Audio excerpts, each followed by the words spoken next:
নমস্কাৰ এভৰিৱান অসমীয়া বোৱাৰী মধুস্মিতাৰ চেনেলৰ অন্য এটি ভিডিঅ'লৈ আপোনালোকক পুনৰবাৰ স্বাগতম জনাইছোঁ। আজি বিশেষ বুলিবলৈ তেনেকুৱা একো নাই, সেয়েহে ভাবিলোঁ মই সদায় বনাই থকা ৰেচিপি দুটাকে আপোনালোকৰ লগত শ্বেয়াৰ কৰোঁ। ৰেচিপি বাৰু নহয়, কাৰণ আপোনালোকে সদায় সেইখিনি বনাই খায়ে থাকে, তথাপি ভাবিলোঁ মই বনোৱাখিনি শ্বেয়াৰ কৰোঁ আপোনালোকৰ লগত। চাই থাকিব ভিডিঅ'টো শেষলৈকে। হাই এভৰিৱান, আজি মই বনাব লৈছোঁ মাছৰ ঝোল, ফুলকবি, বিলাহী আৰু আলুৰে। আপোনালোকেতো সদায় বনায়ে খায়, এইটো কোনো ৰেচিপি নহয়, তথাপি ভাবিলোঁ আজি মই বনোৱাখিনি আপোনালোকৰ লগত শ্বেয়াৰ কৰোঁ। চাই থাকিব ভিডিঅ'টো শেষলৈকে।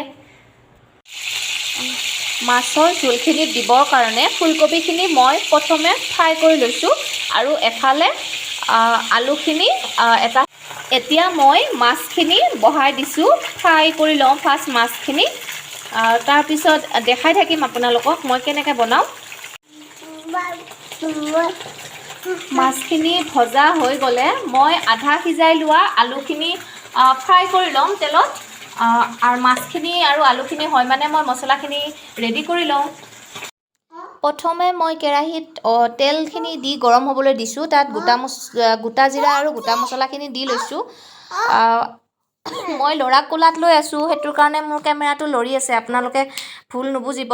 পিঁয়াজখিনিও দি দিছোঁ লগতে, আৰু তেজপাত দুখিলাও একেলগে মই দি দিছোঁ। মানে মই ল'ৰাক এখন হাতেৰে কোলাত লৈও আছোঁ, কেমেৰাও কৰি আছোঁ, সেইকাৰণে মোৰ ভিডিঅ'টো লৰি আছে, আপোনালোকে বেয়া নাপাব। পিঁয়াজখিনি আধা ভজা হৈ যোৱাত কাটি থোৱা বিলাহীখিনি এড কৰিছোঁ। বিলাহীখিনি ভাজি লওঁ। বিলাহী আৰু পিঁয়াজ ভাজা আধা হোৱাৰ পিছত কেমেৰাটো লৰাই নিদিবা।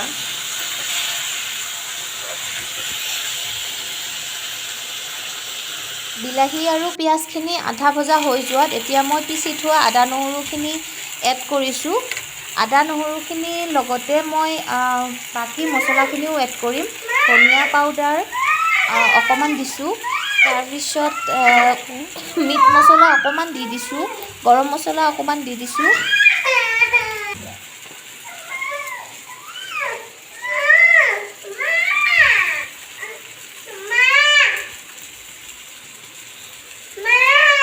এতিয়া মই হালধি অকণমানো ইয়াতে দি দিছোঁ, গোটেই আঞ্জাখনৰ কাৰণে ইয়াতে মই হালধিখিনি দি লৈছোঁ। পিছত আৰু হালধি নিদিওঁ, সেইটো কাৰণে অকণমান বেছিকৈ দি দিছোঁ। এতিয়া গোটেইখিনি অকণমান ভাজি ল'ম।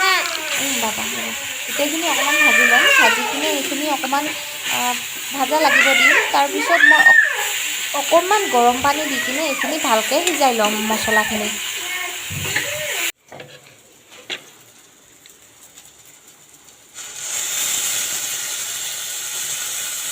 এতিয়া মই গৰম পানীৰে এইখিনি সিজোৱা হৈ গৈছে। এতিয়া মই এই মছলাখিনিৰ লগত আগতেই ভাজি ৰখা আলুখিনি এড কৰি ল'ম। আলুখিনি এড কৰি এইখিনি আৰু অলপ সময় ভাজিম। মই এইখিনি মছলা আৰু আলুখিনি একেলগে অলপ সময় ভাজি কিনে ইয়াতে আকৌ নিমখটো এড কৰি দিম একেলগে। আগতে মই মছলাখিনি বনাওঁতে যিহেতু নিমখটো দিয়া নাছিলোঁ, সেইটোৰ কাৰণে এতিয়া মই গোটেই আঞ্জাখনৰ কাৰণে আঞ্জাখনৰ জোখত নিমখখিনি ইয়াতে মই দি দিম। এতিয়া মই ইয়াতে গৰম পানী এড কৰিম। গৰম পানী মানে আগতে আলু অকণমান যে সিজাই লৈছিলোঁ, পানীখিনি আছিলে, সেইখিনি পানীতে মই ইয়াতে এড কৰি দিছোঁ। আৰু মই দুফুটৰ আলু অকণমান ভাঙি দিছোঁ, অকণমান গ্ৰেভিটো ডাঠ হ'বৰ কাৰণে। এতিয়া মই আঞ্জাখন ভালকৈ উতলিব দিম। আঞ্জাখন ভালকৈ উতল আহিলে, এতিয়া ভালকৈ আঞ্জাখন উতল আহিছে, এতিয়া মই আগতে ভাজি ৰখা মাছখিনি ইয়াতে এড কৰি দিছোঁ। আমি যিহেতু 3টা মানুহ, সেইকাৰণে মই 3 টুকুৰ মাছেই এড কৰিছোঁ। আৰু যদি এওঁ খাব বিচাৰে, সেইটোৰ কাৰণে ফ্ৰাই কৰা মাছ ৰাখি থৈছোঁ, তেওঁ তাৰ পৰা খাব। এতিয়া মই ভাজি ৰখা ফুলকবিখিনিও ইয়াতে এড কৰি দিছোঁ। ফুলকবিও কম আছিলে, আৰু মানে ফুলকবিখিনি দেখোন আগতে দিলে মই নাজানোহে নে কি বনাব নাজানো, ভাঙি যায় মানে নোহোৱা নিচিনা হৈ যায়, সেইকাৰণে মই ফুলকবিখিনি লাষ্টতে দি দিলোঁ মাছৰ লগত একেলগে। এতিয়া ফুলকবিখিনি ডাঙৰ ডাঙৰ হৈ থাকিলে খাবলৈও ভাল লাগিব। এতিয়া আঞ্জাখিনি অকণমান ডাঠ হ'বলৈ দিওঁ, আঞ্জাখিনি ডাঠ হ'লে নুমাই। এয়া হৈ গ'ল মোৰ মাছৰ আঞ্জা ৰেডি। এতিয়া ভাত খালেই হ'ল। আপোনালোকেও এবাৰ খাই চাবচোন এনেকৈ। ভিডিঅ'টো যদি ভাল পালে লাইক কৰিব, শ্বেয়াৰ কৰিব এণ্ড ছাবস্ক্ৰাইব কৰি দিব। পুনৰ এটা নতুন ভিডিঅ'ত লগ পোৱাৰ প্ৰতিশ্ৰুতিৰে আজিলৈ এৰিছোঁ বাই বাই